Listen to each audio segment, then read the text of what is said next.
السلام على سيد المرسلين وخاتم النبيين ورحمة للعالمين وشفيع المذنبين والمخاطب بطه وياسين أبي القاسم محمد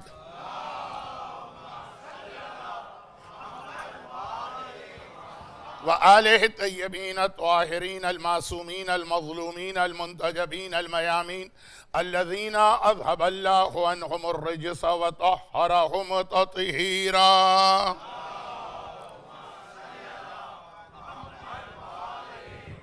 سيما على بقية الله في الأراضين وحجته على العالمين الإمام المنتظر والحجة الثاني عشر، اللهم عجل فرجه وقرب زمانه وكثر أنصاره ولعنة الله على أعدائهم أجمعين. أما بعد، فقد قال الله عز وجل في كتابه المبين وفرقانه المتين وقرآنه المجيد: بسم الله الرحمن الرحيم.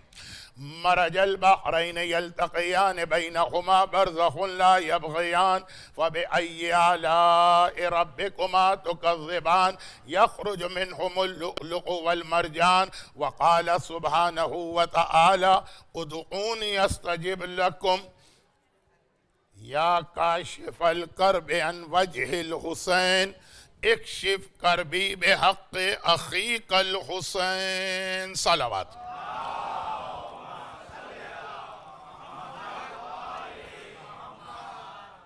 آج کی رات ماہ مبارک شعبان کی پہلی شب جمعہ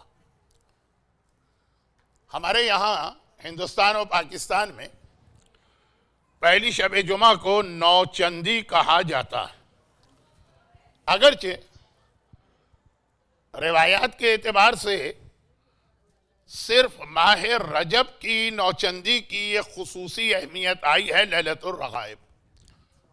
لیکن بہرحال نوچندی ہو کہ نہ ہو، ہر شب جمعہ کی نہ صرف یہ کہ ایک اہمیت ہے، بلکہ اگر آپ کو میری گزشتہ تقاریر یاد ہوں تو ہر شب جمعہ تین چیزوں کی جانب میں آپ کی توجہ مبذول کراتا ہوں کہ ہر شب جمعہ ایک تو اپنی موت کو یاد کرنے کی رات ہے.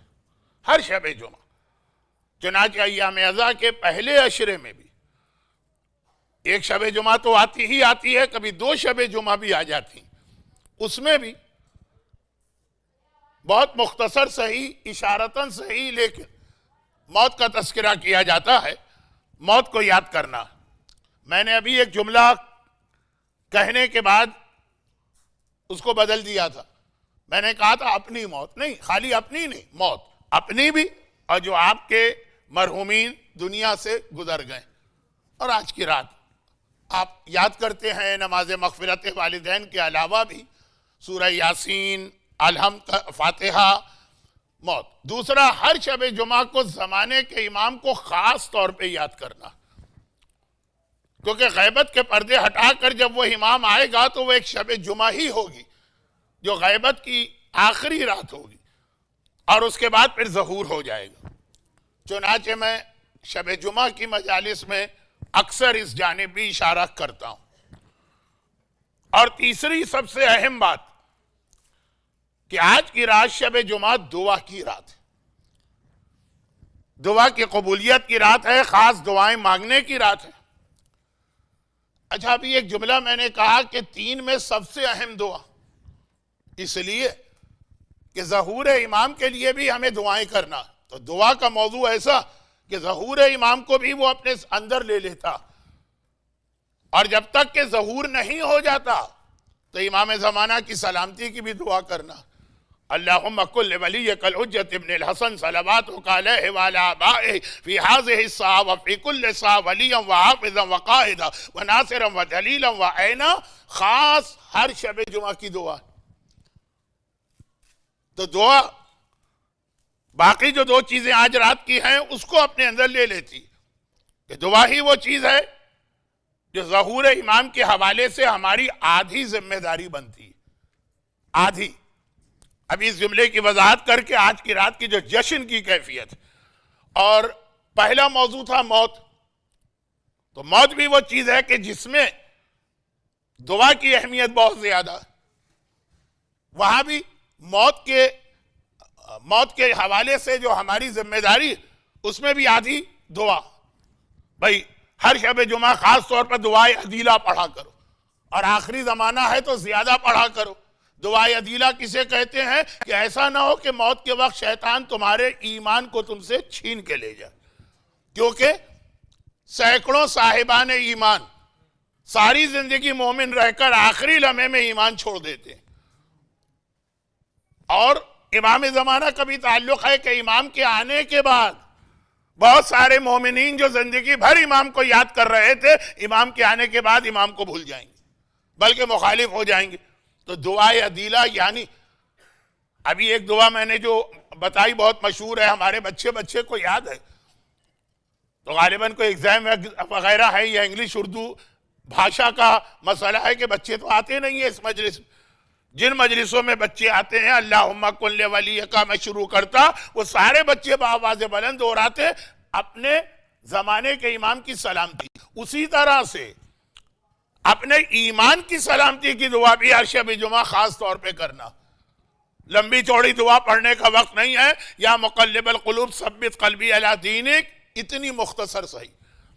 تو دعا موت کے حوالے سے بھی ہماری آدھی ذمہ داری کہ بھئی موت کو یاد کرو, یعنی موت کے وقت کہیں تمہارا ایمان ختم نہ ہو جائے. اور اپنے مرنے والوں کو یاد کرو تو وہ بھی اسی طرح کہ ان کے لیے دعا کرنا ہے. تو یہ اس جملے کی تشریح تھی کہ آج کی رات کے 3 موضوع ہیں: موت, امام زمانہ اور دعا. اور دعا سب سے اہم ہے کہ اس میں باقی 2 چیزیں بھی اس میں آ گئی ہیں. تو دعا, سلامتی ہے ایمان کی بھی دعا, امام کی سلامتی کی بھی دعا, ظہور میں تاجیل کی بھی دعا, اور پھر جو اصل دعا کا مقصد ہے اپنی زندگی کی پریشانیوں کو بارگاہ الہی میں پیش کرنا. دعا ہی وہ ہے جس کے ذریعے سے آپ کے بڑے بڑے مسئلے حل ہو سکتے ہیں. لیکن میں نے بار بار جب دعا کی بات آئی کہا آدھی بات آدھی بات آدھی بات. تو اب وہ آدھی بات تو دعا ہے, باقی آدھی وہ آج کا جشن. ابھی آتا ہوں اس طرف. دعا اور دعا کے حوالے سے یہ ایک بات یاد رکھیے گا کہ اللہ کے یہاں دعا قبول نہیں ہوتی ہے, گرچہ اللہ کا وعدہ جو میں نے آیت تلاوت کی ادعونی استجب لکم, اللہ کہہ رہا ہے میرا وعدہ ہے تم دعا کرو میں تمہاری دعا قبول کروں گا. لیکن ہماری کتنی دعائیں قبول نہیں ہوتی؟ بہت سارے اس کے ریزن ہیں. علماء پورا اشرا پڑھتے ہیں, مگر ایک اہم ترین وجہ یہ کہ دعا اسی وقت قبول ہے کہ جب صحیح طریقے سے مانگی جائے اور تھرو پراپر چینل مانگی جائے. وہ ارحم الراحمین ہے. بعض اوقات ہمارے غلط طریقے کی دعا بھی قبول کر لیتا ہے اپنی رحمت کی وجہ سے. لیکن ایک طریقہ ہمیں دعا کا بتایا ہے, وَابْتَغُوا إِلَيْهِ الْوَسِيلَةَ, جب اللہ کی بارگاہ میں آؤ تو وسیلے کے ساتھ آؤ, ڈائریکٹ نہیں پہنچ جانا. ایک طریقہ بتایا ہے کہ اللہ تک آنے کا طریقہ کیا, جو بہت ہی مشہور ایک حدیث ہے, لیکن اس کے اس پیغام پر ذرا توجہ کم ہوتی ہے. جہاں پیغمبر ارشاد فرما رہے ہیں کہ وہ جو قرآن میں آیا ہے مثلاً کلمت طیبۃ کشجرۃ طیبہ, کہ ایک پاک و پاکیزہ درخت ہے اس کائنات میں. تو کون سا درخت ہے؟ پیغمبر نے فرمایا وہ ہم لوگ ہیں. اس درخت کی جڑ میں ہوں, جڑ روٹس, اس کا تنا جو ہے مثلاً یا تنا یا شاخیں میرے اہل بیت ہیں, اور ہمارے شیعہ اس کے پتے ہیں. وہ ایک درخت مثلاً کلمۃ طیبۃ کشجرۃ طیبۃ اصلها ثابت وفرعها فی السماء. کلمہ طیبہ کی مثال ایک پاک درخت جیسی ہے جس کی جڑ رسول ہے, تنے اور شاخیں اہل بیت, ہم اور آپ اس کے پتے. اور جب لفظ پتا کہا, پتا لیف, تو اس میں 2 چیزیں آ گئی. پہلی بات یہ, اس پہ میں پورا اشرا پڑھ چکا ہوں اور صرف 1 منٹ میں یہ بتا رہا ہوں. پتے کی پہلی خاصیت یہ ہے کہ اگر آپ نے درخت نہیں دیکھا, کہیں پر کوئی پتا پڑا نظر آ جائے تو آپ پہچان لیں گے کہ کس درخت کا پتا. پیپل کا پتا الگ ہوتا ہے، آم کے درخت کا پتا الگ ہوتا ہے، نیم کے درخت کا پتا الگ ہوتا ہے، ہر درخت کا پتا جو ہے وہ دوسرے سے الگ ہوتا ہے۔ تو شیعہ اسے کہتے ہیں کہ کائنات پہ کہیں جا کے بیٹھے دنیا اسے دیکھ کر پہچان لے گی کہ اس کا تعلق آل محمد سے۔ یہی امام کا مشہور فرمان ہے کہ شیعتنا کون لنا زینا، ہمارے لیے زینت بننا۔ اب یہ پوری ایک مجلس ہو جاتی ہے، لیکن مجمع سمجھ گیا میری بات؟ تو یہ پتے کی پہلی خاصیت ہوتی، ہمیں پتا کہا گیا، خالی ہمارے فضائل نہیں بتایا، ہمارا کریکٹر بتایا کہ ہم اپنے آپ کو کیسا بنائیں کہ ہمیں دیکھ کر لوگ یہ سمجھنے لگے کہ یہ امامت والے۔ اب وہ داڑھی منڈوں کو دیکھ کے تو کوئی نہیں کہے گا، بے حجاب عورتوں کو دیکھ کے تو کوئی نہیں کہے گا، شراب پینے والوں کو دیکھ کے تو کوئی نہیں کہے گا، حرام بزنس کرنے والوں کو دیکھ کے تو کوئی نہیں کہے گا، نماز قضا کرنے والوں کو دیکھ کے تو کوئی نہیں کہے گا۔ ایسا ہمیں بننا۔ اور دوسری خاص بات یہ کہ جو پیغمبر نے اگزامپل دی ہے نا، یہ ایک ایسی مثال ہے کہ اسی ایک اگزامپل پہ آدمی غور کرے، عقیدہ اور عمل دونوں ٹھیک ہو جائیں گے۔ یہ تو عمل کی بات تھی، پتا ایسا ہو، اور عقیدہ۔ اگر کوئی پتا یہ اصرار کرے، جڑ کسے کہتے ہیں؟ روٹ۔ ہم میں باٹنی کی کلاس تو لے نہیں رہا ہوں، سائنس میرا شعبہ ہے بھی نہیں، مولانا محترم اس کے اوپر زیادہ مہارت رکھتے ہیں، لیکن بہت چھوٹی سی بات، درخت کو جو پانی ملتا ہے وہ جڑ سے ملتا ہے، جڑ سے ہو کے یہ پانی پتے تک جاتا۔ جڑ زندہ ہے تو پتا زندہ۔ اب اگر کوئی پتا یہ ضد کرے، اصرار کرے کہ جب یہ پانی زمین سے لے کے جڑ مجھے دیتی ہے تو میں ڈائریکٹ اپنا رشتہ جڑ سے جوڑوں گا، روٹ سے جوڑوں گا، مجھے تنے اور شاخوں کی ضرورت نہیں ہے، اور وہ وہاں سے ٹوٹ کے گرے اور جڑ کے پاس آ کے بیٹھ جائے، پانی وانی نہیں ملے گا، وہ سوکھ کے ختم ہو جائے گا، اور وہ جو ٹریش والے ہیں وہ اٹھا کے اس کو آگ میں بھی جلا دیں گے۔ پتے کو بینیفٹ لینا ہے جڑ سے، مگر تھرو برانچز، تھرو اسٹیم۔ درخت کا پتا شاخ اور تنے کے ذریعے سے جڑ سے فائدہ لے گا، تو رسالت کے فائدے لینا ہے تو علی کے ذریعے سے وہاں جانا پڑے گا۔ اور یہ جو لفظ ہے یاد رکھیے، یہی لفظ آج کی رات کا بھی جشن بننے والا ہے۔ تو جب پتا کہا گیا تو اس کا مطلب یہ ہے کہ تھرو پراپر چینل، پتے کو ملے گا سب جڑ سے، لیکن جڑ سے تنا، تنے سے پھر پتے تک وہ بات پہنچے گی۔ یہ دعا کا طریقہ۔ اور ابھی ایک جملہ میں نے کہا خطبے کے آخر میں کہ دعا اللہ کا وعدہ ہے پورا کروں گا، صحیح طریقے سے مانگو۔ صحیح طریقے پر آپ نے علماء کے پورے اشرے سنے، مجھے ذاتی طور پہ معلوم ہے کہ یہاں دعا پہ بھی اشرا پڑھا گیا، لیکن بہت مختصر بات کرنا کہ وہ جو تھرو پراپر چینل جانا ہے، دعا صحیح طریقے سے مانگی جائے، تو اس کے اندر وسیلہ، اور وسیلے میں مولا عباس کا وسیلہ اتنا اہم ہے۔ حدیث، تاریخ، سیرت، سب میں مولا عباس کا ایک لقب ہے سقہ، پیاسوں کو سیراب کرنے والا۔ لیکن پیاس خالی پانی کی نہیں ہوتی، کسی کو بیماری ہے تو اس کو صحت کی پیاس ہے، کسی کو علم کی پیاس ہے، کسی کو رزق کی پیاس ہے، کسی کو اولاد کی پیاس ہے۔ پیاس الگ ہوتی ہے، یہ سقہ ہر ایک کی پیاس کو بجھانے والا۔ صحیح طریقے سے اگر عباس کو پکارا جائے، آج کل تو یہ عمل بہت مشہور ہو گیا، مردوں سے زیادہ عورتیں۔ کل بھی میں نے کہا، آج بھی کہہ رہا ہوں، دعاؤں میں اوور ڈوز نہیں ہونے پائے۔ ایسا نہ ہو کہ 1000 مرتبہ یہ پڑھنا، 500 مرتبہ یہ پڑھنا، اور 15 مرتبہ یہ پڑھنا، اور 10 مرتبہ یہ پڑھنا، اور اس کے بعد دنیا کوئی کام کرنے کا ٹائم ہی نہ رہے۔ لیکن پڑھنا بھی ہے تو عباس کے نمبر بنتے ہیں 133۔ بہت مشہور یہ جملہ ہے، کوئی میں نئی بات نہیں کہہ رہا ہوں۔ اگر 133 ٹائمز آپ آقا عباس کو پکاریں، اور اس جملے سے کہ یا کاشف الکرب عن وجہ الحسین اکشف کربی بحق اخیک الحسین، اے حسین کی پریشانی دور کرنے والے، آپ کو آپ کے بھائی حسین کا واسطہ میری پریشانی دور کرے۔ یہ ڈائریکٹ، یہ براہ راست عباس سے بات ہو رہی ہے، اللہ سے نہیں۔ عباس کو پکارا جا رہا۔ اور ایک ایسا جملہ کہہ دوں جو مصائب کا جملہ ہے، لیکن تقریر کے شروع میں فضائل کا جملہ بنا کے پیش کر رہا ہوں کہ ہم اور آپ اپنی حاجتیں، اپنی مصیبتیں، اپنے پرابلمز، اپنی پریشانیاں دور کرنے کے لیے عباس کو تو پکارتے ہیں. ہم اور آپ حیثیت کیا رکھتے ہیں؟ ہمارا اسٹیٹس کیا ہے آقا عباس کے سامنے؟ نتھنگ. ہم تو پکارتے ہیں عباس تو وہ وسیلہ. مال سبتین کی روایت ہے اور بھی کئی کتابوں میں آئی کہ قیامت کا دن آ گیا اور سارے صاحبان ایمان اور شیعان حیدر کرار پریشانی کے عالم میں. روایتوں میں ہے کہ انبیاء تک پریشانی کے عالم میں آئیں. اور قیامت کا دن ہی ایک ایسا دن، چونکہ آج کی خوشی کی اور بہت بڑی خوشی کی رات ہے، تو میں اس کو زیادہ آپ کے لیے بہت ہی مشکل یا سخت یا عذاب والی مجلس نہیں بنانا چاہتا. لیکن چونکہ یہ تو فضائل کی حدیث ہے، پریشانی کے عالم میں صاحبان ایمان اب بار بار اللہ کے رسول کی جانب دیکھ رہے ہیں، جو خطبے میں بھی میں پیغمبر کا خطاب یا لقب استعمال کرتا ہوں، شفیع المذنبین. شفیع المذنبین، تمام گناہگاروں کی شفاعت کرنے والے.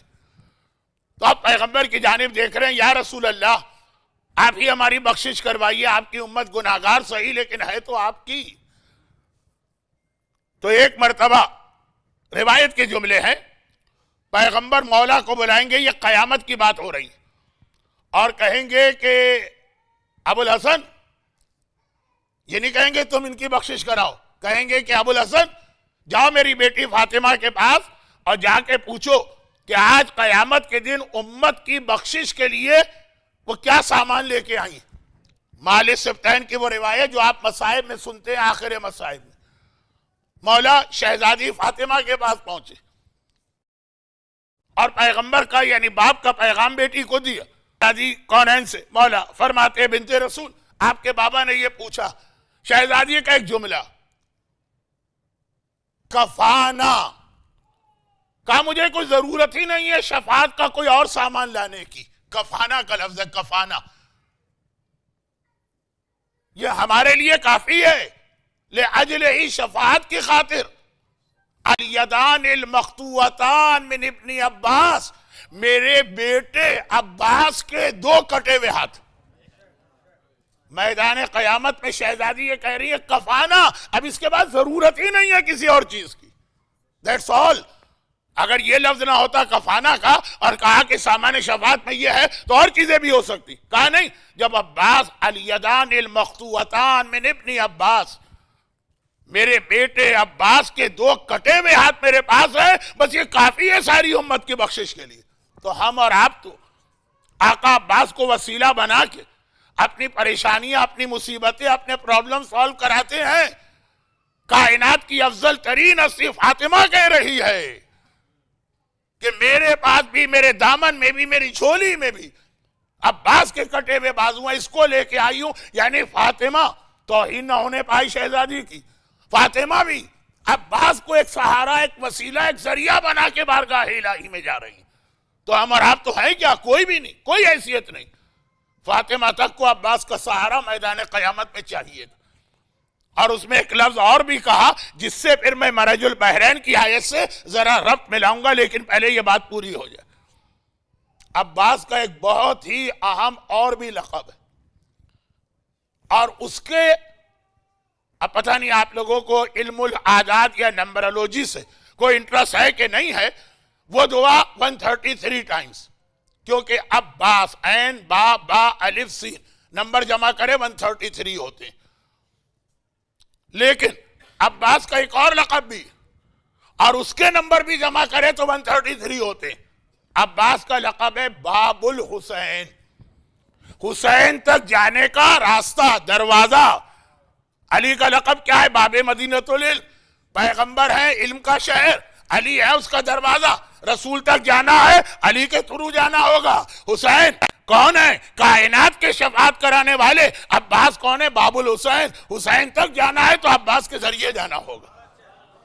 اور باب الحسین، کیونکہ میرے پاس وقت بھی نہیں ہے اور میں اسٹوڈنٹ بھی ہوں، کہیں ایسا نہ ہو کہ یہ ایڈیشن کرنے میں اور یہ پلس مائنس میں گڑبڑا جاؤں. مولانا محترم بعد میں آپ کے سامنے بلکہ پہلے بھی وضاحت کر چکے ہوں گے اور بعد میں بھی کہ باب الحسین با الف با الحسین اس کے نمبر جمع کرے وہ بھی 133 بنتا ہے جو عباس کے نام کی عدد ہے. باب الحسین حسین تک جانے کا ذریعہ. تو یہ بہت چھوٹی دو باتیں بتا دوں اور وہ یہ کہ کربلا کے حوالے سے تاریخ کا جملہ کہ کربلا میں جب کسی صحابی کو وہی شہدائے کربلا جن کو آپ زیارت ناہیہ میں سلام کرتے ہیں وہی شہدائے کربلا جنہیں آپ ہر شب جمعہ السلام علیکم یا اولیاء اللہ و احباء یا اوداء یا اولیاء اللہ و احباء یا اصفیاء اللہ و اوداء یا انصار دین اللہ انصار رسول اللہ کہہ کے خطاب کرتے ہیں. انہیں اگر آقا حسین سے کوئی بات کرنا ہوتی تھی تو وہ عباس سے آ کے کہتے تھے. عباس ان کی ریکویسٹ یا ان کا سوال وہ آقا حسین تک پہنچاتے تھے. باب الحسین حسین تک جانا ہے تو عباس کے ذریعے. اسی وجہ سے ہمارے بعض بزرگ علماء کا طریقہ کار رہا ہے. حکم شریعت نہیں بتا رہا. بعض بزرگ علماء کا طریقہ کار رہا کہ جب کربلا کی زیارت کو جاتے ہیں پہلے آقا عباس کے حرم کی زیارت کرتے ہیں پھر آقا حسین تک آتے ہیں. کہ یہ عباس پہرے دار ہیں دربان ہیں اگرچہ لفظ آقا عباس کے لیے صحیح نہیں ہے. حسین کے گھر کے دروازے پہ بیٹھے جس کو جانا وہ علی کا لقب باب مدینۃ العلم اور یہ جملہ کہ جسے علم کے شہر میں آنا ہے علی کے ذریعہ ہے حدیث کا جملہ ہے وہی آقا عباس کا اسٹیٹس ہے آقا حسین کے لیے. پہلے آقا عباس کی زیارت. اب یہ حکم شریعت نہیں ہے وہ تو جیسی آپ کی سہولت ہو لیکن یہ جو باب الحسین آقا عباس کا نہ صرف یہ کہ لقب ہے بلکہ اگر آپ کے ذہن میں کربلا ہو کیونکہ مجھے بتایا گیا کہ اٹلانٹا کی یہ جماعت تقریباً ہر شخص ایک بار نہیں کئی مرتبہ اور یہ پچھلے 4-5 سال میں کربلا کی زیارات سے مشرف ہو چکا. اس لیے کہہ رہا ہوں کہ اگر آپ کے ذہن میں تصویر ہو خیمہ گاہ کی تو حسین کا خیمہ کہیں درمیان میں سب سے پہلا خیمہ دروازے پہ کس کا آتا ہے؟ آقا عباس کا خیمہ آتا. سب سے پہلے آقا عباس. آج بھی اگر آپ خیمہ گاہ میں جاتے ہیں جہاں حسین اور اہل حرم کے خیمے پہلے عباس کے خیمے میں حاضری دینا پھر آپ جائیں گے کیونکہ یہ باب الحسین اور باب الحسین تو عباس کا ایک مشہور لقب ہے. مگر شیعہ تاریخ کے سب سے بڑے مرجع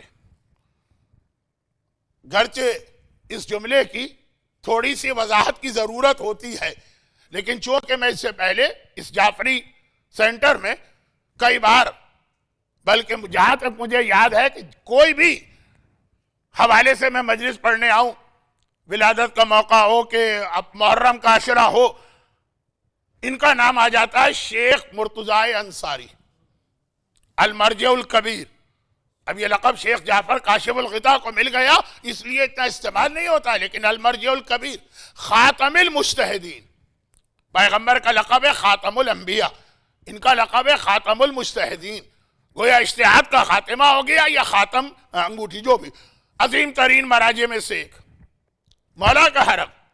آپ زیارت کو جاتے ہیں تو میری ایک گزارش یاد رکھیے گا مرتضی نام کے شیخ لقب والے دو عظیم ترین مراجع مولا کے حرم میں اس طرح دفن ہے کہ اگر آپ قبلے کی جانب سے داخل ہوں عورتیں تو نہیں جا سکتی لیکن زیارت کے بعد عورتیں اس دروازے سے باہر آ سکتی ہیں. انٹری کے وقت سختی ہوتی ہے کہ لیڈیز الگ جینٹس الگ. باہر آتے وقت اتنی سختی نہیں. قبلے کے دروازے سے باب القبلہ سے داخل ہوں تو خود دروازے کے اندر لیفٹ سائڈ پہ شیخ مرتضی انصاری کی تصویر ہے اور وہ تصویر ان کی قبر پہ لگی. تو الحمدللہ مجھے اطلاع ملی کہ بعض مومنین مجلس میں یہ سن کر وہ قبر کی خصوصی زیارت کر کے بھی آ گئے لیکن وہ تو خیر آج کی رات کا بھی ایک حق ہے. میں موضوع سے ہٹا جا رہا ہوں ابھی تک موضوع سے نہیں ہٹا ہوں. یہ شیخ انصاری شیعہ تاریخ کے سب سے بڑے مجتہد اور مولا کی پشت کی جانب سے اگر آپ باہر نکلیں دروازے سے جس کا نام ہے باب توسی تو جیسے ہی دروازے سے باہر نکلیں گے آپ کے سامنے جو ایک مسجد نما بلڈنگ نظر آئے گی اس میں شیخ توسی کی قبر. وہی راستہ آگے چل کے وادی السلام کے قبرستان تک پہنچاتا، اس کی بھی زیارت کیا کر، دن کے وقت وہ کھلی رہتی ہے مسجد۔ شیخ طوسی نے نجف کا حوضہ علمیہ بنائے، پہلا لقب شیخ ان کو ملا تھا، اور شیخ مرتضی انصاری نے اجتہاد کو ایک نئی زندگی عطا کی، تو مولا کے قبلے کی طرف یعنی مولا کے چہرے کی جانب شیخ انصاری کی قبر ہے، اور حرم کے فوراً بعد باہر نکل کے شیخ طوسی، یہ تو ایک ضمنی بات آ گئی۔ شیخ مرتضی انصاری کے شاگرد یہ کہتے ہیں، دو شاگرد، شیخ عبد الرحیم شوستری کا بھی ایک واقعہ ہے اور آغا دربندی کا بھی ایک واقعہ۔ شیخ عبد الرحیم شوستری شیخ مرتضی انصاری کی، اب ایک ایک عالم نام لے کے تعارف کراؤں گا تو اصل آج کا موضوع، اگرچہ ابھی تک میں موضوع پر ہوں لیکن ہٹ جاؤں گا۔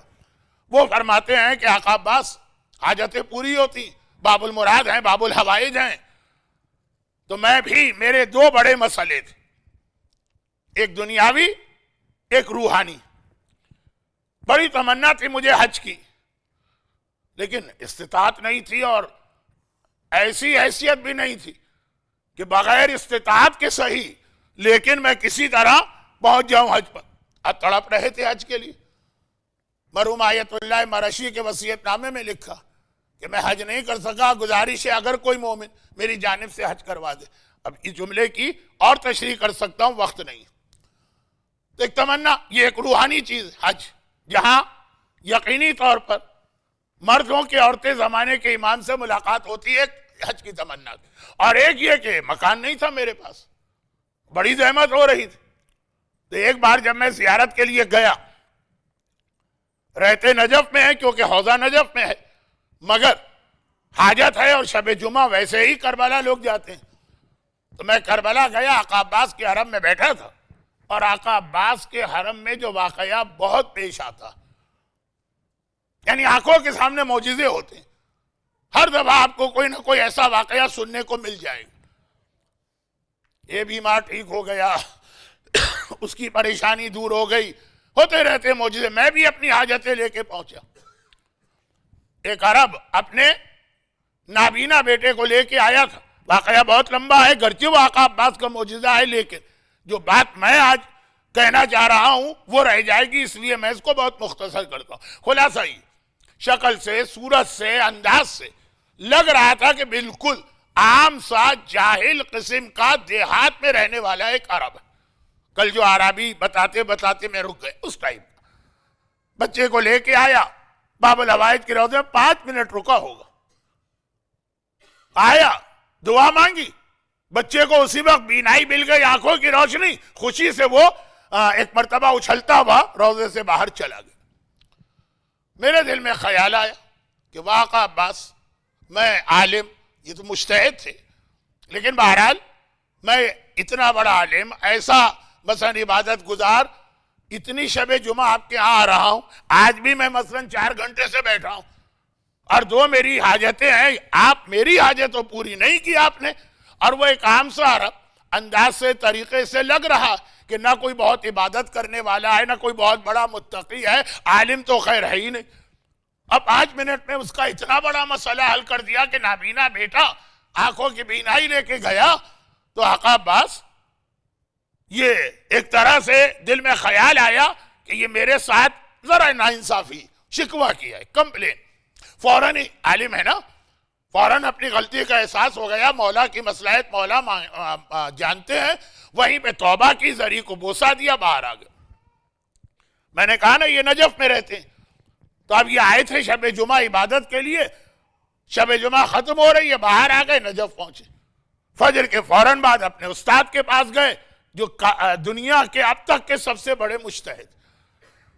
اب وہاں پہنچے، جیسے ہی وہاں گھر میں داخل ہوئے، ایک مرتبہ شیخ مرتضی انصاری نے بلایا اور کہا کہ تمہارے لیے 2 تحفے میرے پاس آئیں۔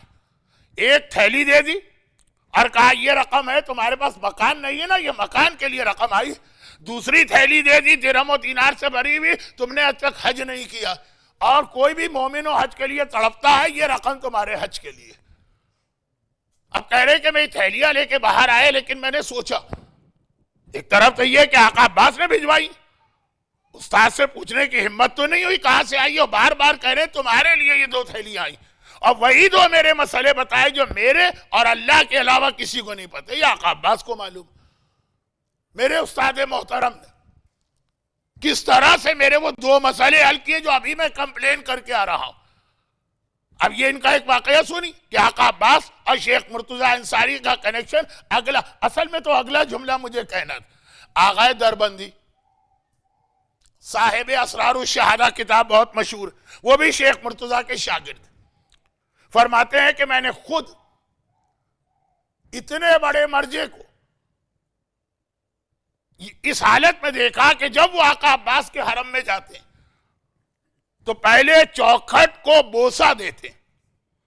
اچھا, ایک بوسہ دینا ہے, ایک سجدہ کرنا. اور سجدہ بھی کرے تو قباحت نہیں اگر سجدہ اللہ کے شکرانے میں. اب اتنا عظیم مرجع, میرے ایک استاد تھے, وہ کہتے تھے کہ میں جاتا ہوں چوکھٹ کو بوسہ دیتا ہوں, دل میں خیال آیا کہ عام لوگ دیکھیں گے کہیں گے یہ اتنا بڑا عالم امامے والا وہ اس طرح سے جھک رہا ہے.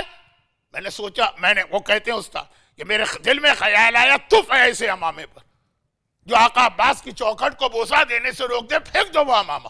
شیخ مرتضیٰ انصاری اپنے اس تمام علمی جلالت کے ساتھ بوسہ دے کے آگے بڑھے. آغا دربندی کہتے ہیں کہ میں نے شیخ مرتضیٰ سے پوچھا کہ آپ نے اس چوکھٹ کو بوسہ کیوں دیا؟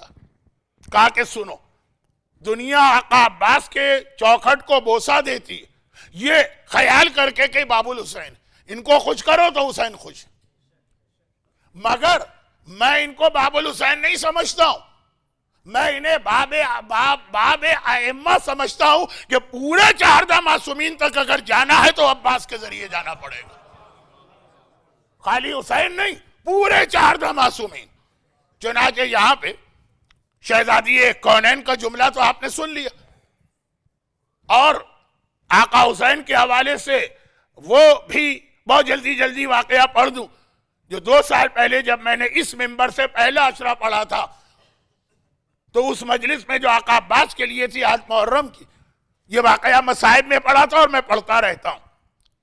عرب کا ایک بہت ہی مشہور مرثیہ گو شیخ محمد رضا آزری, انہوں نے ایک بار آقا عباس کے لیے ایک مرثیہ کہا, لیکن کہا کیا, کہنا شروع کیا اور پہلے ہی مصرے پہ اٹک گئے, آگے پورا مرثیہ روک دیا. الیوم ابو الفضل استجار بہ الہدی, عاشور کے دن حسین عباس کی پناہ میں تھے, پناہ استجار پناہ میں تھے. باب الحسین باب الائمہ یہ ایک لقب ہے, لیکن یہ اس سے بھی بڑا لقب ہے. کہا مگر اس میں تو آقا حسین کی توہین ہے, حسین امام وقت ہے, حسین حجت خدا ہے, حسین عباس کے بھی آقا. اور یہ پیغام ام البنین نے عباس کو پیدا ہوتے ہی دے دیا تھا کہ عباس دنیا کچھ بھی کہتی رہے, کبھی اپنے آپ کو حسین کا بھائی نہ سمجھنا, تو غلام ہے, وہ تیرا آقا, تو وہ تو آقا ہے. یہ میں نے کیا کہہ دیا. چنانچہ پھر یہ مرثیہ انہوں نے کسی کو سنایا ہی نہیں, لیکن مرثیہ کہنے کے بعد جو پہلی شب جمعہ, آج تو نور علی نور, شب جمعہ بھی ہے, آقا عباس کی ولادت بھی ہے. میں نے دیکھا میں کربلا میں کھڑا ہوں, آقا حسین کا روضہ ہے, میں دوڑ کے روضے میں گیا کیونکہ سنا تھا کہ آج کی رات انبیاء آتے ہیں, مرسلین آتے ہیں, اولیاء آتے ہیں, ائمہ آتے ہیں, ملائکہ مقربین آتے ہیں. 1,24,000 انبیاء کربلا میں حاضری دیتے ہیں. آپ میں سے ہر ایک جب کربلا گیا تو تقریباً ہر گروپ اور قافلہ اس طرح سے پروگرام بناتا کہ شب جمعہ کربلا میں ضرور ملے. تو کیا مخصوصی جیسا رش ہوتا ہے, لیکن یہ تو وہ ہیں جو ہمیں آنکھوں سے نظر آ رہے ہیں اور جو آنے والے. لیکن جب گیا تو آقا حسین کا پورا حرم خالی نظر آ رہا. میں گھبرا گیا, میں غلط جگہ تو نہیں آ گیا ہوں. خدام سے پوچھا یہ کون سی جگہ, ان کا آقا حسین کا حرم. تو کہا کہ آج شب جمعہ اور اتنا سناٹا, ایسا خالی. اب دیکھیے اس وقت آج کی رات کتنی بڑی رات ہے, ولادت کی رات ہے, کتنے مومنین میرے سامنے بیٹھے, اتنا مختصر سا مجمع. امام باڑے کو دیکھ کے ذرا ڈر بھی لگ رہا ہے,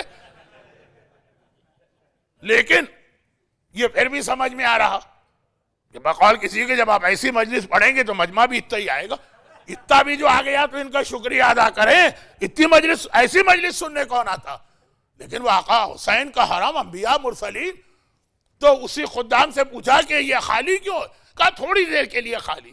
بھئی تھوڑی دیر کے لیے صحیح، مگر کیوں؟ کہا اس لیے کہ خود حسین اپنے روضے میں نہیں، وہ زیارت کرنے والے تو حسین کی زیارت کے لیے آ رہے ہیں نا، تھوڑی دیر کے لیے حسین نہیں تو حسین کہا حسین اپنے بھائی عباس کی زیارت کو گئے۔ طریقہ بھی یہی، جو بہت ہی زیادہ زخمی ہو اس کے پاس لوگ جاتے ہیں۔ عباس تو ایسے تھے کہ لاشا اٹھایا بھی نہ جا سکا، حسین گئے، وہاں ملے گا مجمع، چنانچہ میں دوڑ کے وہاں گئے۔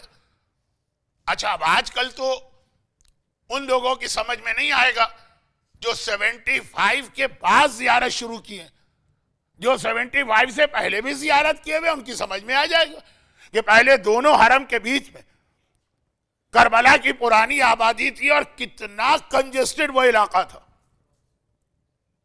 کراچی کے اندر جیسے کھارتر اور جوڑیا بازار، یا بمبئی میں ڈونگری وونگری کا پالا گلی کا علاقہ، دو آدمیوں کو چلنا مشکل ہو جائے، اتنا آسان نہیں تھا جانا۔ 75 کے بعد پھر دونوں حرم آمنے سامنے ہو گئے۔ خیر، اب میں کسی طرح سے دوڑتا ہوا چلا اور پہنچ گیا۔ ہاں جب وہاں گیا تو اس سے بھی زیادہ مجمع نظر آیا جتنا میں نے سوچا تھا کہ آقا حسین کے حرم میں ہوگا۔ سلام اللہ وسلام انبیائہ والمرسلین وملائکتہ المقربین وعبادہ الصالحین وجمیع الشہداء والصدیقین، یہ چھٹے امام کا وہ جملہ جو آقا عباس کی زیارت کا سب سے پہلا جملہ۔ اللہ کا سلام آپ پہ ہو، آپ زیارت نہیں پڑھتے آقا عباس کی، اللہ زیارت پڑھ رہا، اللہ کا سلام آپ پہ ہو، تمام انبیاء کا سلام آپ پہ ہو، تمام ملائکہ کا سلام آپ پہ ہو، تمام نیک بندوں کا سلام آپ پہ ہو، تمام شہداء کا سلام آپ پہ ہو۔ ہم اور آپ زیارت پڑھتے ہیں تو کیا کمال کرتے ہیں؟ سلام وہ ہے۔ تو آپ دیکھا اتنا ہی مجمع، اور آقا حسین بھی نظر آ گئے عباس کی زری کے قریب، اور یہی شعر پڑھ رہے ہیں، اور پھر اس سے پوچھ رہے ہیں کہ تو نے اپنے بھائی کا مرثیہ، میرے بھائی کا مرثیہ کیوں بند کر دیا؟ کہ مولا آپ کی توہین۔ کہ میری توہین نہیں ہے، تو نے حق پڑھا تھا، جب تک عباس زندہ تھا حسین کے دل کو بھی سہارا اٹھا رہا تھی۔ فاطمہ، ہم اور آپ، یا کاشف الکرب عن وجہ الحسین اکشف کربی بحق اخیک الحسین، جسے اتنی لمبی دعا یاد نہ ہو، خالی 133 ٹائمز یا عباس کہہ لے، سارے مسئلے اس کے حل ہو جائیں گے۔ لیکن ہم اور آپ تو گناہگار، کچھ بھی حیثیت نہیں رکھتے۔ فاطمہ عباس کا سہارا لے کے امت کی بخشش کرا رہی ہیں، تمام گناہگاروں کی بخشش کرانے والا حسین۔ دیکھیں حسین بھی بخشش کرانے والا، کیسی بخشش کرانے والا؟ پیدا ہوا تو فطرس فرشتے کے گناہ کو معاف کرایا۔ فطرس کون ہے؟ عرش پہ رہنے والا۔ اور دنیا سے گیا عاشورے کا دن تو حر کے گناہ کو معاف کرایا۔ حر کون؟ فرش پہ رہنے والا۔ حسین وہ ہے کہ عرش پہ رہنے والوں کی بھی شفاعت کرا سکتا ہے، فرش پہ رہنے والوں کی بھی شفاعت کرا سکتا ہے۔ شفاعت وہی کرائے گا جو مالک ہو۔ حسین عرش کا بھی مالک ہے، حسین فرش کا بھی مالک ہے۔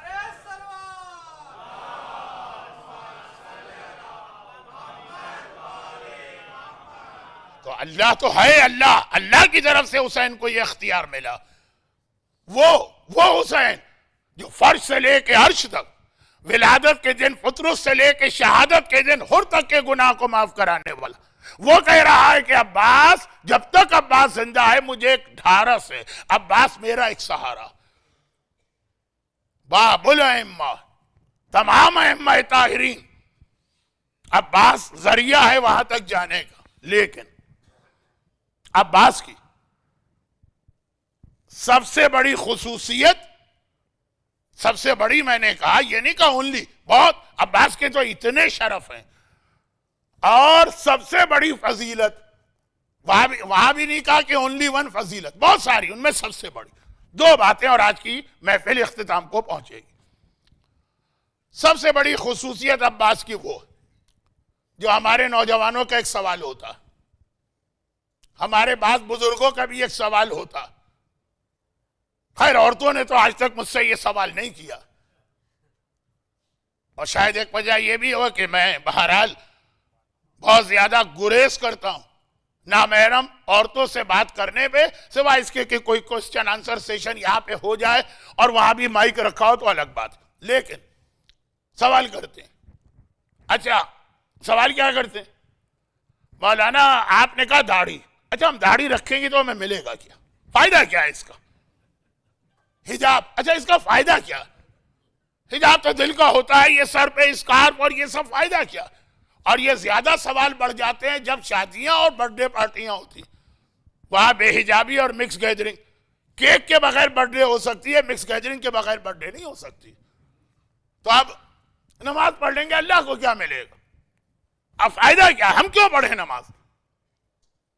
تو اب یہ تو وہ ہیں جو سوال کر لیتے ہیں، ورنہ آدھے مومنین تو وہ ہیں جو سوال بھی نہیں کرتے اور اپنی جگہ یہ نظریہ قائم کر کے بیٹھے کہ چونکہ ہم علی اور حسین اور عباس والے ہیں، ہمیں کسی چیز کی ضرورت نہیں. اچھا اب یہ جو سوال ہے نا کہ ہمیں ملے گا کیا، یہ سوال کائنات میں پہلی دفعہ کس نے کیا تھا؟ ایک محاورتاً کہہ رہا ہوں، یہ کیا تھا شداد نے. شداد کون ہے؟ شداد اتنا بڑا دشمن دین ہے کہ وہ اپنے آپ کو خدا کہلواتا. پھر تو بعد میں اس لائن میں بہت آئے، نمرود آیا، فرعون آیا، یہ سب بعد کے ہیں. ان سب سے پہلے ہے شداد. بلکہ ابھی نجف اشرف کا تذکرہ ہوا، شیخ طوسی کے روضے کا تذکرہ ہوا، اور یہ تذکرہ ہوا کہ وہی راستہ ہے وادی السلام جانے کا. یعنی وادی السلام تو ہر مومن جاتا ہی ہے. وادی السلام میں دو انبیاء کے قبریں، ہود اور صالح. جناب ہود، حضرت ہود شداد کے زمانے کے نبی تھے، گئے وہاں پہ اور دین کا پیغام پہنچائے. اس نے پہلا سوال یہ کیا کہ اگر میں تمہارے خدا کو مان لوں، تو خود اپنے آپ کو خدا کہتا، اگر میں تمہارے خدا کو مان لوں تو مجھے ملے گا کیا؟ آج نوجوان یہی سوال کر رہا، آج ایک مومن یہی سوال کر رہا کہ مجھے ملے گا کیا. یہ پہلی مرتبہ شداد نے یہ سوال کیا. حضرت ہود نے کہا کہ جنت ملے گی. اچھا جنت ملے گی، جنت کیا چیز؟ تفصیل بتائی. وہ تو پورا واقعہ مجلس میں سنتے رہتے ہیں، پوری تفصیل بتائی. تو کہا ایسی جنت، اس کے لیے میں کسی اور کا محتاج کیوں؟ ہی تو میں خود بنا سکتا ہوں. جو چیز میں خود بنا سکتا ہوں اس کے لیے میں کسی اور کے آگے گردن کیوں جھکاؤں؟ شداد نے اپنی جنت بنائی، اور ایسی جنت کہ ہم اور آپ تعریف کریں بیکار، شاعر حضرات قصیدے پڑھے بیکار.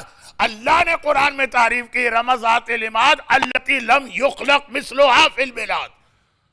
واقعا شداد نے ایسی جنت ارم بنائی کہ آج تک شہروں میں لم یخلق ایسی کوئی چیز نہیں بنائی گئی. اللہ تعریف کر رہا ہے، ایسی جنت بنائی. مگر میں شداد کا واقعہ نہیں پڑھ رہا ہوں، ٹائم کہاں ہے میرے پاس.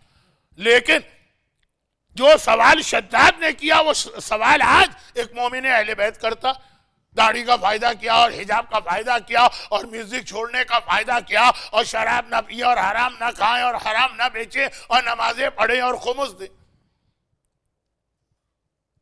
آئیے ایک فائدہ یہ سن لیجیے، اور وہ یہ کہ عباس کا لقب ہے باب الحوائج. باب قضاء الحوائج مضاف الیہ محذوف ہے، یا باب المراد. ہر ایک کی مراد پوری ہوتی ہے، ہر ایک کی حاجت. میں نے کہا نا صرف دو آخر میں باتیں بتاؤں گا. ایک سیرت عباس کی اہم ترین خصوصیت، اور ایک فضائل عباس کا اہم ترین پہلو، اور آج کی محفل اختتام کو پہنچے گی. اب جو بات میں کہہ رہا ہوں یہ میں نے محرم کی 8ویں کو بھی پڑھی تھی، لیکن وہاں میں نے 40 منٹ لگائے تھے. یہاں بھی میں نے گھڑی دیکھی ہے تو 5 منٹ. لیکن یہ یاد دلانے والی بات، اور وہ یہ ہے کہ عباس جو کل آقا حسین کے حوالے سے بھی یہ بات میں نے کہی تھی، وہ دوسرا اینگل تھا. بات وہی ہے، پیغام وہی. اور آج آقا عباس کے حوالے سے، عباس کے نام پہ ہر ایک کی حاجت پوری ہوتی. ایسے ایسے واقعات، معجزات، کرامات، اور ہمیشہ ابھی آج کل بھی، آج کے زمانے میں بھی آنکھوں کے سامنے. کوئی وجہ تو ہوگی نا. اللہ میں نے کل بھی عرض کیا تھا عادل ہے، کسی کو دیتا ہے تو یہ دیکھ کے دیتا ہے کہ یہ اس چیز کو ڈیزرو کر رہا ہے کہ نہیں. عباس کو اتنا بڑا رتبہ ملا ہے، اس کی ایک وجہ جو سمجھ میں آتی وہ یہ کہ عباس کی زندگی کی جو سب سے بڑی تمنا تھی، ہر ایک کی ایک خواہش ہوتی ہے نا، ہر ایک کا ایک ٹارگیٹ ہوتا ہے، ہر ایک کا ایک گول ہوتا ہے، ہر ایک کا کوئی کام کرنے کا ایک مقصد ہوتا ہے۔ یہ جو ہمارے بچے اتنے سال، سنا آج کل کوئی ایسا بڑا اہم ایگزام بھی چل رہا، تو اب یہ جو ایگزام وغیرہ اتنے سال محنت کرتے، ایک مقصد ہے کہ ڈاکٹر بننا، انجینئر بننا، سرجن بننا، کتنی محنت آدمی کرتا ہے، ہر ایک کا ایک مقصد۔ جب آپ حضرات کا ارادہ ہوا ہوگا، چاہے آج آپ نہ مانیں کہ امریکہ آ کے یہاں کی نیشنلٹی لینا، تو اس مقصد کو ذہن میں رکھے کتنی محنتیں اور کوششیں آپ نے کی ہوں گی۔ لیکن عباس کی زندگی کا صرف ایک مقصد تھا، اور وہ یہ کہ اپنے بابا کی تمنا اور مراد پوری کروں، کربلا میں آقا حسین کی مدد کروں۔ یہ ساری زندگی عباس کی تمنا۔ 40 منٹ میں کیسے اس کو بیان کرتا ہوں، 2 منٹ کی بات کو۔ شادی کے موقع پہ آقا کی دعا، یعنی مولا کی، عباس کی ولادت کے موقع پہ ہی بات دہرائی، عباس کے بچپنے میں یہ پیغام دیا، عباس کی جوانی میں یہ پیغام ملا، جب مولا دنیا سے جا رہے تھے عباس کا ہاتھ حسین کے ہاتھ پہ رکھا، شب عاشور یہ پیغام ملا، بار بار یہ بات ریپیٹ ہوئی، عباس تم تو کربلا، تم تو کربلا، تم تو کربلا، تم تو حسین کے لیے مانگے گئے۔ تو عباس کی تمنا یہی ہے۔ آج بات بہت آگے بڑھ گئی، ورنہ پہلے میرا ارادہ تھا کہ اس عظیم خاتون کا بھی تذکرہ کروں کہ جس نے ایسے کردار کا مظاہرہ کیا۔ آپ کے ذہن میں ام البنین آئی ہوں گی، وہ بھی باب الحوائج، اور خاص طور پر عراق میں جو ام البنین کی منت مانی جاتی ہے، جو ام البنین کا معجزہ پڑھا جاتا ہے، جو ام البنین کی زیارت پڑھی جاتی ہے جس عقیدت و احترام کے ساتھ، لیکن ام البنین کو سب جانتے ہیں۔ عباس کی بیوہ جناب لبابہ بنت عبید اللہ ابن عباس ابن عبد المطلب، بہت ہی عظیم، ان کا بھی جہاد ہے۔ وہ ارادہ تھا کہ حضرت عباس کے حالات تو بیان ہوتے ہیں، ذرا سے یہ بھی بتایا جائے کہ ان کے گھر کے اندر کی کیفیت کیا تھی، لیکن آج وقت نہیں رہا۔ آج کے بعد اگلی میری تقریر بھی چوتھے امام کے بارے میں، تو وہاں تو یہ چوتھے امام ہی کے اتنے حالات ہیں، شاید آخری 2-3 تقاریر میں یہ نامکمل بات وہاں مکمل کروں۔ آج صرف عباس، ہر جگہ یہ سنا۔ اور پھر جب کربلا میں وقت آیا، عباس نے حکم حسین پر اپنی تمنا قربان کر دی۔ اچھا ایک بات بتائیے، ہم اور آپ تو اللہ کا اور امام کا حکم چھوڑ دیتے ہیں، کیوں؟ اپنے ذاتی فائدے کے لیے۔ شراب میں مزہ آ رہا ہے، وہ امام حرام کہتے رہے، اللہ حرام کہتا رہے، لیکن ہمیں تو یہ مزہ لینا۔ حرام بیچنے سے ہمیں کیش مل رہا ہے، ڈالر مل رہا ہے، اللہ کہتا رہا، امام کہتے رہے، ہمیں ڈالر چاہیے، نہ اللہ چاہیے، نہ امام چاہیے۔ یعنی کوئی اپنی زبان سے نہیں کہتا، لیکن ایکشن، باڈی لینگویج وہ بھی تو بتاتی ہے نا۔ اللہ کہتا رہے، امام کہتے رہے، عباس کہتے رہے، حجاب حجاب حجاب۔ ہم امام باڑے میں تو حجاب کر لیں گے، اس کے باہر نہیں کر سکتے حجاب۔ مزہ آتا ہے بے حجابی میں، مزہ ہوتا ہے نا، ورنہ کیوں کرتے بے حجاب؟ ایسا کوئی قانون نہیں ہے کسی حکومت کا کہ بے حجاب نکلو تو روزانہ تمہیں $100 دیے جائیں گے، بلکہ بے حجاب نکلنے پہ ڈالر خرچ کرنا پڑتے ہیں۔ ہمارے انڈیا پاکستان میں بہت سی عورتیں، میں ذاتی طور پہ جانتا ہوں، اس لیے برقع پہن لیتی ہیں کہ برقع پہننے کے بعد نہ کپڑوں کی فکر، نہ زیورات کی فکر، نہ میک اپ کی فکر ہے، گئے کام کر کے آگے۔ اب بے حجاب نکلیں گے تو پھر تو بیوٹی پارلر اور میک اپ اور یہ سب بھی ہونا چاہیے، خرچ کرنے کو تیار، کیوں؟ مزہ آتا۔ ہم اور آپ یہ سارے اپنے مزے کے لیے، نہ اللہ یاد رہتا ہے، نہ امام، نہ عباس۔ لیکن عباس ذرا دیکھیں وہ کیا قربانی دے رہے ہیں۔ سکینہ پیاسی ہے، اور اتنی پیاسی ہے، نہیں میں سکینہ سے بھی زیادہ سخت پیاس پڑ رہا ہوں۔ اصغر پیاسا ہے، اور اتنا پیاسا ہے کہ فوج یزید رو دی۔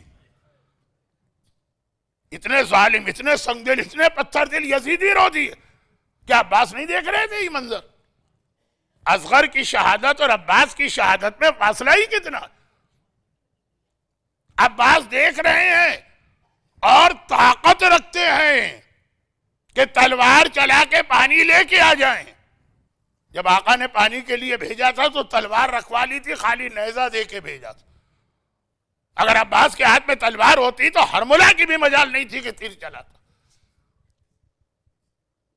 اصغر تڑپ رہا ہو، سکینہ تڑپ رہی ہو، بیمار امام سجاد بخار کی کیفیت میں، اور پانی کا ایک قطرہ بھی اس کے گلے سے 3 دن سے نہیں اترا، اور عباس یہ دیکھ رہا، اور عباس کو پتا ہو کہ میرے بابا نے مجھے کیوں مانگا، اور پھر اس لیے وہ خاموش رہے کہ امام کہتے ہیں کہ میں اجازت نہیں دے رہا۔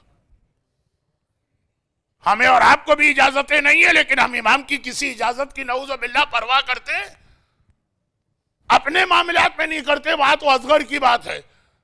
یاد رکھیے کہ اگر میں ہوتا مجھ سے تو شاید برداشت نہ ہوتا، میں کہہ دیتا آقا، اگر میرے پاس اتنی طاقت ہوتی، آقا حسین اللہ چاہے جہنم میں جلائے، اصغر کی پیاس بجھانا ہے چاہے میں جہنم میں چلا جاؤں۔ لیکن عباس نے کتنی اطاعت کا مظاہرہ کیا۔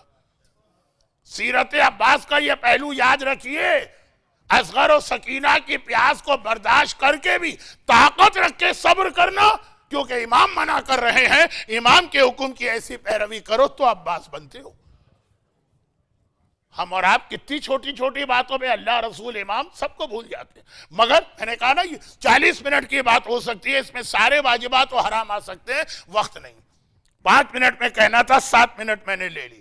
آپ سے زیادہ میں گھڑی دیکھ رہا ہوں، فکر نہ کریں اور اندازہ کریں۔ یہ تو عباس کی سیرت کا ایک اہم ترین پیغام کہ دیکھو، حکم خدا اور حکم دین کے بارے میں کبھی بھی کمپرومائز نہ کرنا، جو آ گیا حکم آ گیا، آنکھیں بند کر کے ماننا۔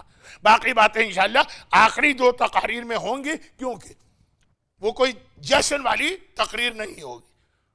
لوگ کہیں گے مولانا جشن والی تقریر بھی آپ تو وہی روکھی بیکی کرتے ہیں۔ ہاں، لیکن اس کا تذکرہ تو کرنا ہوتا ہے نا جس کی رات ہے، تو ان میں تو چونکہ یہ بھی میرے لیے مسئلہ نہیں۔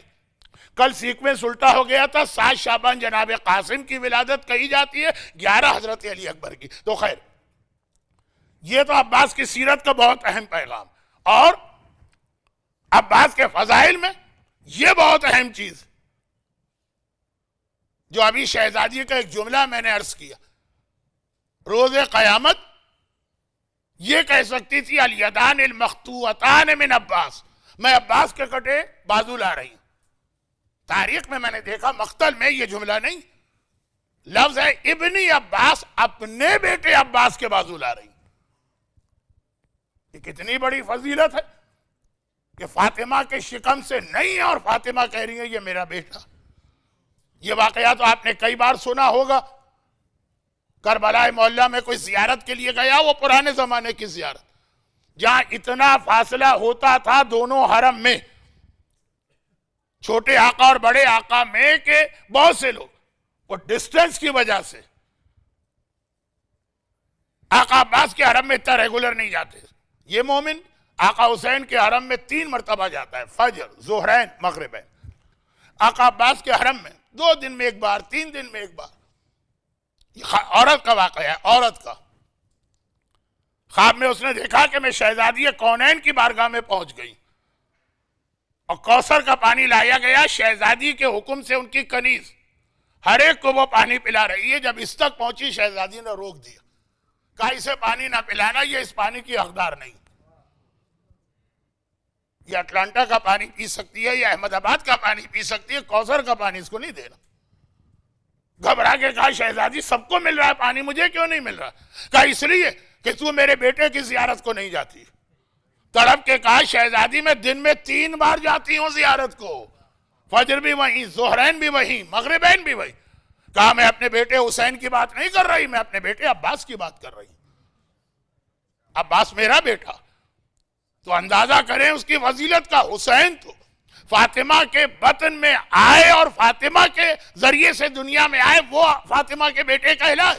عباس کو تو یہ فضیلت کہ بطن فاطمہ سے نہیں پیدا ہوئے، اور اس کے بعد بھی فاطمہ نے کہا میرا بیٹا، اس دنیا میں بھی کہا، قیامت کے دن مولا سے بھی کہا کہ میرے بیٹے کے ہاتھ۔ مگر اس کو ملائیے ان جملوں کو اس آیت سے جو کل میں نے تلاوت کی تھی، آج اس پہ بات ختم کر رہا ہوں۔ مرج البحرین یلتقیان بینہما برزخ لا یبغیان فبأی آلاء ربکما تکذبان یخرج منہم اللؤلؤ والمرجان۔ کا موتی نکلتے ہیں، مونگے نکلتے ہیں، مرجان، 2 چیز۔ کل میرا جملہ تھا کہ آقا حسین کی ولادت نے پنجتن کو بھی مکمل کیا، چہاردہ معصومین کو بھی مکمل کیا، اور آیت بھی مکمل ہو گئی، مگر اس کے باوجود آقا علی کا تڑپنا، آقا علی کی تمنا، آقا علی کی دعا کہ مجھے ایک بیٹا چاہیے۔ آقا عباس بہت بعد میں پیدا ہوئے۔ ایک غلط بات ہمارے یہاں کہیں کہیں مشہور ہو گئی ہے، ویسے اردو مجلسوں میں بہت کم پڑھی جاتی ہے لیکن مشہور ہو گئی، کہ شہزادی کی وفات کے بعد مولا نے دوسری شادی ام البنین سے کی، دوسری تو نہیں، کم از کم اگر ہے بھی تو چوتھی۔ دوسری تو وہ زینب کی بیٹی امامہ سے ہوئی، تیسری خولہ سے ہوئی، خولہ محمد حنفیہ کی ماں۔ کم از کم یہ دو شادیاں اور ہوئی، پھر جا کے ام البنین کی باری آئی۔ مگر ام البنین کا اپنا نام بھی فاطمہ، ان کی ماں کا نام ثمامہ، لیکن ام البنین سے جو شادی ہوئی ہر ایک کو پتا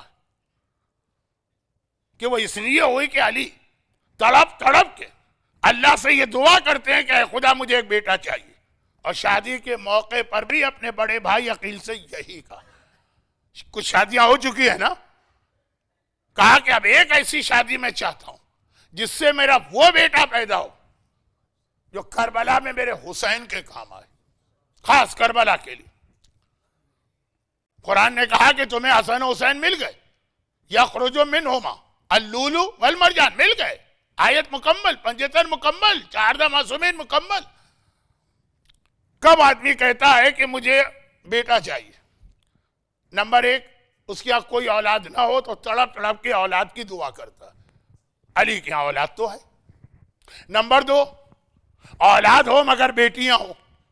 کم از کم ہمارے انڈین اور پاکستانی سوسائٹی میں بیٹے کی ہر ایک کو تمنا ہوتی ہے، چاہے بیٹیاں کتنی ہی کیوں نہ ہو۔ یہ مسئلہ بھی نہیں، علی کے پاس پہلے سے بیٹے۔ تیسرا یہ ہے کہ بیٹے بھی ہیں، اس معیار کے نہیں ہیں، اس اسٹینڈرڈ کے نہیں ہیں جو باپ کی تمنا۔ یہاں تو بیٹے ہی وہ ہیں، کائنات میں اس سے اچھے بیٹے آج تک کسی کو نہیں ملے۔ سیدہ شباب اہل الجنہ، جوانان جنت کے سردار۔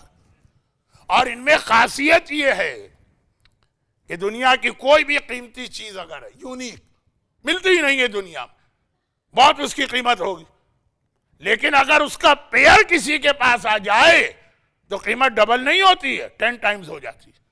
اصل ایک بہت ہی قیمتی موتی ہے، مرغی کے انڈے کے برابر، $1 ملین کا، اور اتفاق سے اس کا پیئر آپ کے پاس آ جائے ایسا ہی ایک ہو تو یہ 2 ملین نہیں ہوگا، یہ 10 ملین اس کی قیمت ہوگی۔ ایسی افضل چیز کا اگر پیئر بن جائے تو علی کو تو اولاد بھی ہے، بیٹے بھی ہیں، حسن جیسا سیدہ شباب اہل الجنہ بیٹا ہے، اور حسن کی یہ خصوصیت ایسی ہے جو رسول اور علی اور فاطمہ میں بھی نہیں ہے۔ نعوذ باللہ، توہین کی نیت سے نہیں کہہ رہا ہوں۔ حسن اس کائنات کا پہلا انسان ہے کہ جس کا باپ بھی معصوم ہے اور جس کی ماں بھی معصومہ۔ اگر آپ دیکھیں تو نسب کے اعتبار سے یہ خصوصیت نہ علی میں ہے، نہ فاطمہ میں، نہ رسول میں، نہ کسی انبیاء میں، نہ کسی مرسلین میں۔ ایسا بیٹا، اور پھر ایک نہیں دوسرا بھی مل گیا، حسین۔ اس کے باوجود علی اگر کہیں کہ مجھے عباس چاہیے تو اندازہ کیا جا سکتا کہ عباس کس کا نام ہوگا کہ حسن و حسین کے ہوتے ہوئے جس کے لیے تڑپ تڑپ کے علی دعائیں کرے اور فاطمہ اپنا بیٹا کہیں، اور کس طرح سے بیٹا کہیں۔ بس اسی پہ بات ختم کر رہا۔ 4 شعبان 26 ہجرہ کی فجر کی بات، مولا مسجد میں 25 ہجرہ میں ام البنین کی شادی ہوئی، 26 ہجرہ 4 شعبان، یہی جو رات گزر کے صبح کی، اور وہ جمعہ ہی کی صبح تھی، مولا مسجد میں ام البنین پریگننٹ۔ گھر سے میسج آیا کہ یا امیر المومنین مبارک ہو، آپ کے ہاں بیٹا پیدا ہوا۔ مولا نے پہلے تو شکرانے کا سجدہ کیا، یا شکرانے کی نماز پڑھی۔ ہم واجب سجدے کرنے کو تیار نہیں، اور علی ہر نعمت پہ اللہ کا شکر ادا کرتے ہیں، اور اس سجدے کو اتنا بڑھا دیا علی کے پوتے نے کہ سید الساجدین بنے، یا پرسوں گفتگو ہوگی۔ پھر اس کے بعد ام البنین کے حجرے میں آئے، جیسے ہی ام البنین کے حجرے میں پہنچے، ام البنین ہے، برابر میں نیو بورن بیبی جو ابھی ابھی دنیا میں آیا وہ لیٹا، علی جھکے، بچے کو اٹھایا، ایک کان میں اذان کہی، ایک کان میں اقامت کہی، مگر نگاہ پڑ گئی ام البنین پر، دیکھا کہ ام البنین پریشان نظر آ رہی، باب الحوائج ام البنین کو بھی کہا گیا، بہت عظیم رتبہ ہے ان محترم خاتون کا، پریشان نظر آ رہی، ماں کے یہاں خیریت کے ساتھ ڈیلیوری ہو جائے اور پھر بیٹا پیدا ہو جائے تو ماں کی خوشی کا کیا ٹھکانہ، پریشان نظر آ رہی، پوچھا ام البنین خیریت تو ہے؟ گرچہ شاید اس وقت لقب ام البنین کنیت نہ ہو، اور بعض علماء کہتے ہیں کہ یہ تو بچپنے سے ہی کنیت رکھی گئی تھی ام البنین۔ خیر، اس بحث میں پڑھنے کا وقت نہیں، 1 گھنٹہ ہونے میں 2 منٹ باقی ہیں، جو گھڑی آپ کے میری آنکھوں کے سامنے، 2 منٹ، اس جو آج شب جمعہ ہے، دعائے کمیل وغیرہ کی وجہ سے ذرا میں دیر سے ممبر پہ بیٹھا تو 1 گھنٹہ کافی۔ ام البنین پریشان نظر آئی، ماں پریشان ہو، خیریت سے ڈیلیوری بھی ہو گئی اور وہ بھی بیٹا ہوا عرب کے ماحول میں، پوچھا کہ ام البنین کیا خوشی نہیں ہے؟ ام البنین نے کہا مولا خوش بھی ہوں اور پریشان بھی ہوں، خوشی تو بہرحال سمجھ میں آئی، پریشانی کیوں؟ سیم کمپلین ام البنین نے کی ہے جو کمپلین لاسٹ منتھ 13 رجب کو یا 16 رجب کو فاطمہ بنت اسد نے رسول اللہ سے کی تھی، علی کی گود میں بچہ، اور ام البنین کہتی ہیں لیکن مولا پریشان اس لیے ہوں کہ جب سے یہ بچہ پیدا ہوا ہے اس نے آنکھیں نہیں کھولی، یہی خانہ کعبہ میں پیدا ہونے والے علی کے لیے ان کی ماں نے کہا تھا، وہ تو آپ نے پچھلے مہینے سنا ہوگا جشن میں، مولا پریشان اس لیے ہوں کہ بچے نے آنکھیں نہیں کھولی ہیں۔ مولا مسکرائے اور کہا کہ کیسے کھولے گا آنکھیں، ہے تو میرا بیٹا نا۔ کنیز سے کہا جاؤ اور حسین کو بلا کے لاؤ، حسین بلائے گا، بابا کیا حکم ہے؟ کہا باپ تمہیں ایک تحفہ دینا چاہتا، اور یہ کہہ کر اس بچے کو حسین کی گود میں دیا، بچہ حسین کی گود میں گیا، اور جیسے ہی گیا آنکھیں کھول کے پہلی زیارت حسین کے چہرے کی وہاں رسول اللہ کی زیارت کی تھی علی نے، پہلی زیارت۔ اب اس کو ملائیے مصائب کے اس جملے سے، جب حسین عباس کے سرانے گئے تھے عاشور کی سے پہر، تو عباس نے یہی کہا تھا نا مولا پیدا ہوا تو پہلی زیارت آپ کی ہے، دنیا سے جا رہا ہوں آخری زیارت آپ کی کر کے جانا چاہتا ہوں۔ ایک آنکھ میں تیر ہے، ایک آنکھ میں خون ہے، وہ مصائب کی روایت پڑھنا اس وقت مناسب نہیں، آنکھیں کھولی، پہلی زیارت حسین کے چہرے کی، یہ کل 4 شعبان کی روایت پڑھ رہا ہوں۔ بعض علماء نے ایک جملہ اس میں بڑھا دیا، کسی کتاب میں دیکھا ہوگا کہ بچہ جب حسین کی گود میں گیا آنکھیں بعد میں کھولی، ننھے ہاتھ پہلے پھیلا دیے، شاید یہ پیغام دے رہا ہو کہ آقا ہاتھوں کا تحفہ اور نذرانہ تو ابھی سے قبول کر لیجیے۔ علی نے واپس بچے کو اپنی گود میں لیا، بس ایک آخری جملہ ہے اسی پہ آج کی محفل اختتام ہو، واپس گود میں لیا، چہرہ دیکھا اور کہا کہ اس کا چہرہ ویسا ہی ہے جیسا بیٹا میں چاہتا ہوں، اور رسول اللہ مجھ کو بتا گئے تھے اور یہ کہا تھا اس کا نام عباس رکھنا۔ بلکہ بعض روایات میں تو یہ روایات تو نہیں کہیں گے لیکن بعض تاریخوں میں یہ کہ معراج کی رات لوح محفوظ پر رسول نے عباس کا نام لکھا دیکھا تھا، لیکن وہ ایک روایت بہت تفصیلی ہے، آج وقت نہیں، بہت چیزیں پڑھنا تھی، لیکن بقول کسی شخص کے آپ یہ داڑھی نماز کی بات کر کے اتنا ٹائم ویسٹ کرتے ہیں اپنا بھی اور ہمارا بھی۔ خیر، کہا پیغمبر اس کا مجھے اس کی خبر دے گئے تھے اور کہہ گئے تھے کہ اس کا نام عباس رکھنا، بس ختم بات۔ عباس نام سننا تھا کہ زینب جو اپنی ماں کی خدمت کر رہی، ایک بات یاد رکھیے گا، ذہن اس طرف کم جاتا، زینب کبریٰ عمر میں ام البنین سے بھی 1 سال بڑی، 1 سال بڑی ہے، کیونکہ 5 ہجری میں شہزادی زینب کی ولادت ہے، 6 ہجرہ میں ام البنین کی، تو بہرحال ماں کی خدمت کر رہی،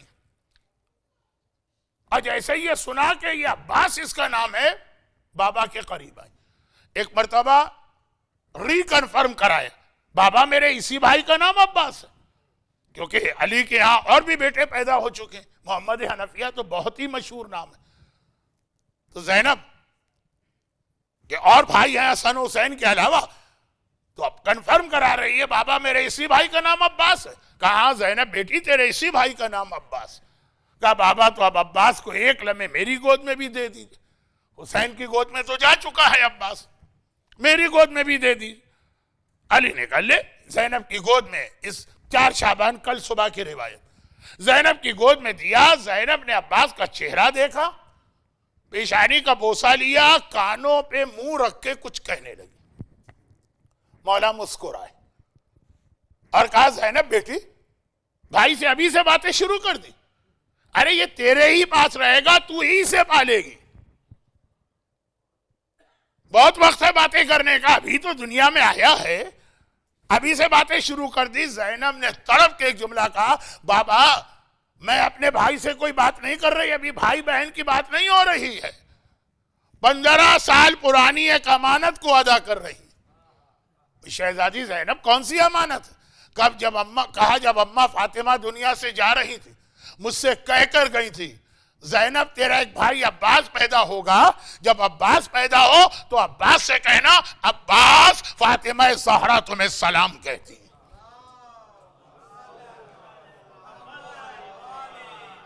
میں نے اماں کا سلام پہنچایا. اب اندازہ کریں زینب کبریٰ بہت عظیم خاتون, رتبے میں فاطمہ سے تو بہرحال بعد میں آتی, حبیب ابن مظاہر کو سلام کرتی ہیں تو حبیب غشخا کے گر پڑتے ہیں, اور یہاں زینب سے افضل فاطمہ کا سلام عباس کے لیے پہنچایا جا رہا. اندازہ ہو سکتا ہے کہ عباس کس کا نام ہے. تو یا کاشف الکرب عن وجہ الحسین اکشف کربی بحق اخیک الحسین. پروردگارا میرے مولا کی تمنا اور مراد اس عباس کا واسطہ, فاطمہ زہرا کے اس لال و لختی جگر عباس کا واسطہ, ام البنین کے اس باب الحوائج بیٹے عباس کا واسطہ, حسین و زینب کے اس بھائی جو دونوں کے دل کی ڈھارس و سہارا تھی عباس کا واسطہ. جو مومنین اور مومنات آج کی اس محفل میں آ گئے ہیں, خدا بندہ ان کی ساری حاجتیں پوری فرما, ساری تمنائیں اور مرادیں پوری فرما, اور انہیں سیرت عباس پہ جتنی ان کی طاقت ہے عمل کرنے کی توفیق عطا فرما. ان صاحبان ایمان کے گھر کو, گھروں کو, روزی کے ذرائع کو, گھر والوں کو, اولاد کو ہر مصیبت و آفت سے محفوظ فرما. لیکن اگر دین کو ضرورت ہو تو ام البنین کے عباس کی طرح ہمیں اپنی اولاد بھی دین پہ قربان کر دینے کا جذبہ عطا فرما. دنیا بھر میں جہاں جہاں مظلوم عزاداران امام حسین ظالموں کے ظلم کا نشانہ بن رہے, ان کی جان, مال, عزت و آبرو کی حفاظت فرما.